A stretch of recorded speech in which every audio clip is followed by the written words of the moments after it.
بسم اللہ الرحمن الرحیم اللہم صلی علی محمد وعلی آل محمد وبارک وسلم وصلی علیہ۔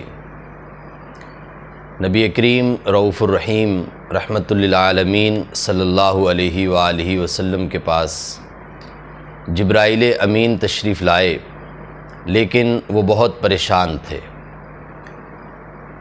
آپ صلی اللہ علیہ وسلم نے ان سے ارشاد فرمایا کہ کیا بات ہے جبرائیل، آج بہت پریشان دکھائی دے رہے ہیں۔ وہ عرض کرنے لگے کہ یا رسول اللہ صلی اللہ علیہ وسلم، آج اللہ نے مجھے جہنم دکھائی۔ آپ صلی اللہ علیہ وسلم نے پوچھا کہ ہمیں بھی اس کے بارے میں بتائیں، تو وہ کہنے لگے کہ جہنم کے 7 حصے ہیں، 7 درجے ہیں، 7 تہیں ہیں اس کی۔ سب سے نچلے حصے میں منافقین ہیں، جیسا کہ قرآن بھی وضاحت کرتا ہے کہ ان المنافقین فی الدرک الاسفل من النار۔ جبرائیل کہنے لگے کہ 6 درجے میں مشرکین، 5ویں میں سورج اور چاند کی پوجا کرنے والے، 4تھے میں آگ کی پوجا کرنے والے یعنی کہ مجوسی ہوں گے، اور 3 درجے میں یہودی، 2 درجے میں عیسائی۔ اتنا کہہ کے جبرائیل خاموش ہوئے تو آپ صلی اللہ علیہ وسلم نے فرمایا کہ جہنم کے پہلے درجے کے بارے میں آپ نے نہیں بتایا۔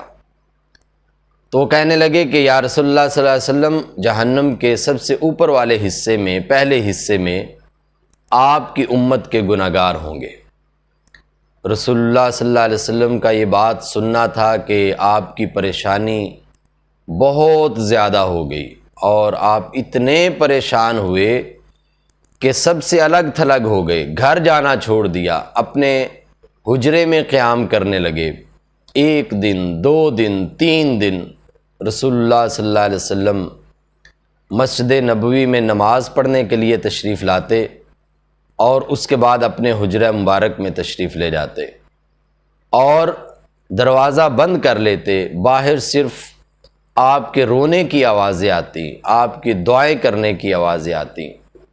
صحابہ بہت پریشان ہوئے۔ حضرت ابو بکر صدیق رضی اللہ تعالیٰ عنہ نے دروازے پہ دستک دی اور بتایا کہ میں ابو بکر ہوں، اجازت چاہتا ہوں، لیکن اندر سے کوئی آواز نہیں آئی۔ حضرت عمر فاروق رضی اللہ تعالیٰ عنہ نے دستک دی اور اپنا نام بتا کے کہا کہ میں اجازت چاہتا ہوں، اندر سے کوئی آواز نہیں آئی۔ حضرت سلمان فارسی رضی اللہ تعالیٰ عنہ نے بھی یہی مشق کی، لیکن اندر سے خاموشی۔ صحابہ نے یہ سوچا حضرت سلمان فارسی کے مشورے پر کہ رسول کریم صلی اللہ علیہ وسلم کی پیاری بیٹی فاطمہ سے عرض کریں کہ آپ تشریف لائیں۔ وہ آئیں، دروازے پہ دستک دی اور عرض کی کہ یا رسول اللہ صلی اللہ علیہ وسلم، میں آپ کی بیٹی فاطمہ ہوں۔ رسول اللہ صلی اللہ علیہ وسلم نے دروازہ کھولا اور سلام کا جواب دیا۔ فاطمہ نے پوچھا کہ یا رسول اللہ صلی اللہ علیہ وسلم، تمام صحابہ پریشان ہیں، اس کیفیت کی کیا وجہ ہے؟ تو آپ صلی اللہ علیہ وسلم نے ارشاد فرمایا کہ جبرائیل نے آ کے مجھے یہ بتایا ہے، اور میری امت کے بے شمار لوگ جو ہے وہ جہنم میں جائیں گے، میں اسی پریشانی میں ہوں۔ اور اللہ سے دعائیں کرتے رہے، اور یہ کہہ کے رسول اللہ صلی اللہ علیہ وسلم پھر اندر تشریف لے گئے، اور کچھ وقت کے بعد رسول اللہ صلی اللہ علیہ وسلم باہر تشریف لائے اور فرمایا کہ میرے صحابہ، جب سے جبرائیل نے مجھے یہ بتایا کہ میری امت کے لوگ جہنم میں جائیں گے، تو میری پریشانی اپنی انتہاؤں کو چھو رہی تھی۔ میں اللہ سے فریادیں کر رہا تھا، دعائیں کر رہا تھا، سفارشیں کر رہا تھا، حتیٰ کہ اللہ نے قرآن مجید کے 30ویں پارے کی سورہ والضحیٰ کی یہ آیت نازل کی ہے، وَلَسَوْفَ يُعْطِيكَ رَبُّكَ فَتَرْضَىٰ۔